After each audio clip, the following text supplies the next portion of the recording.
Now, the next thing is I focus on Duterte. Where does he come from? Who is he?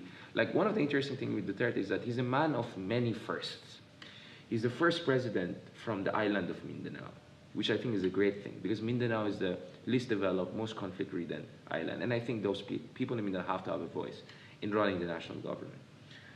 So Imperial Manila is now finally occupied by Davao boys and Mindanao boys. In fact, the Speaker of the House and the President of the Senate are all also from Mindanao, which is great. Duterte is also the first person to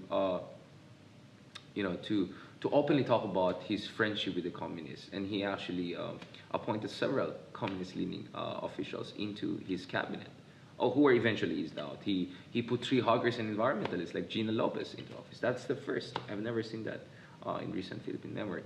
He's the first Filipino president to openly question the country's alliance, century-old alliance with the U.S., and first Filipino president to openly said that China may be the future for the Philippines, a partner for national development. He's the first president who openly questioned human rights and democracy in ways that even Marcos did not do. You know, Marcos was a very competent lawyer who had to do some legal mumbo-jumbo and acrobatics to justify his martial law.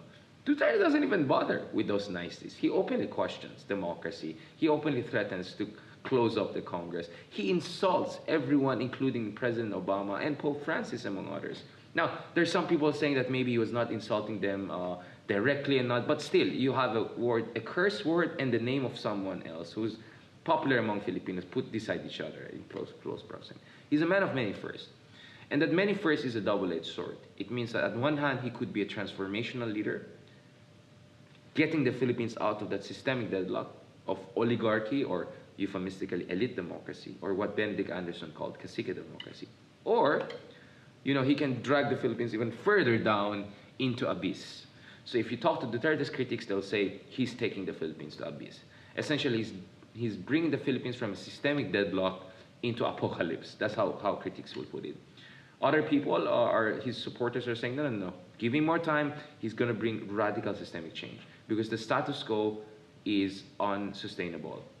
In fact, I start the book with a quote by Antonio Gramsci, where he says, the old order is dying, but the new one is yet to be born. So you're in this kind of twilight zone interregnum, where you don't know where the Philippines is going, but you're quite sure that the old order is actually withering. It's withering away, it's dying. So you have now many Filipinos openly questioning, what is human rights? That's a Western concept. What is civil liberties? Which is shocking for me. These are things that I used to hear in the Middle East. I used to hear in Singapore, Malaysia. But Philippines is, you know, a former American colony. We're among the freest countries in terms of our media freedom, freedom of expression. Perhaps in Asia Pacific, next to Australia, Philippines has the freest media.